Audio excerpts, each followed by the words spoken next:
மிகவும் வயதில் மூத்தவர். நம்ம பார்த்துருப்போம். செட்டில இருந்த ஒரு தமிழ் சினிமாவ கிராமத்துக்கு கொண்டு போன ஒரு வடிவமைப்பாளர்னே சொல்லலாம். நெறைய பாடல்கள், படங்கள் நமக்கு வரலாற்று சம்மந்தமா இருக்கு. குறிப்பா சொல்லப்போனா முதல் மரியாதை ஆகட்டும், 16 வயது நிலை ஆகட்டும். இன்றைக்கு அவர் மறைந்திருக்கிறார். எப்படி பார்க்குறீங்க?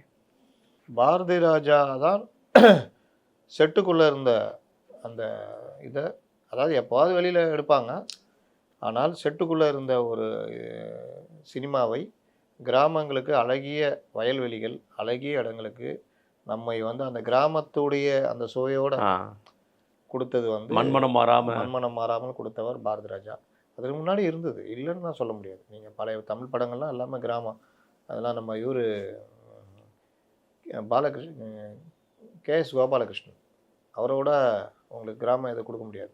ஓ! சரிண்ணே. பல படங்கள். களத்தூர் கண்ணம்மாலருந்து பல இது களத்தூர் கண்ணம்மாவரா தெரியாது. பல படங்கள் கே.எஸ். கோபாலகிருஷ்ணன் நல்லா பண்ணியிருப்பாரு. அந்த கிராமத்து இதோட.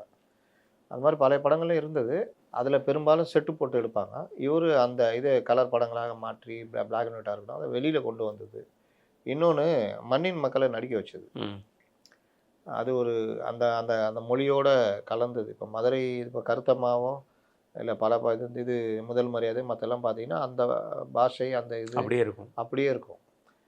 அது தாண்டி பாரதி ராஜா வந்து அவர் மூலியமாக உருவான பலர், குறிப்பாக மணிவண்ணன், குறிப்பாக பாக்யராஜ். மணிவண்ணன் அவருடைய அரசியல் கருத்துக்களால பெரிதும் பாராட்டப்பட்டவர். ஒரு ஆக்ரோஷமாக, நையாண்டித்தனமாக அரசியலை கொண்டு வந்த ஒரு இயக்குனர். பாக்யராஜ் சிறந்த கதை அமைப்புகளுக்காக பேசப்பட்டவர். திரைக்கதைகளுக்காக பேசப்பட்டவர். இந்த மாரி 2 பேருமே 2 பாதையில பயணிச்சவங்க. பாக்யராஜ்ட்ட பல அசிஸ்டன்ட் பார்த்திபன், பாண்டியராஜன் அப்படி இப்படி. அப்போ அவருடைய எச்சங்களாக இன்றைக்கும் பலரும் இருக்கிறார்கள் அப்படின்றது தான். ஒரு பாலு மகேந்திரா எப்படி ஒரு வெற்றிமாறனுக்கு குடுத்தாரோ, அந்த மாரி ஒரு பாலச்சந்தர் எப்படி ஒரு விசுவ குடுத்தாரோ, அந்த மாரி ஒரு பாரதி ராஜா பலர குடுத்துருக்காரு. எஸ்.ஏ. சந்திரசேகர் கூட. எஸ்.ஏ.சி உட்பட பலர். அப்போ அந்த விஷயங்கள்லாம் இது.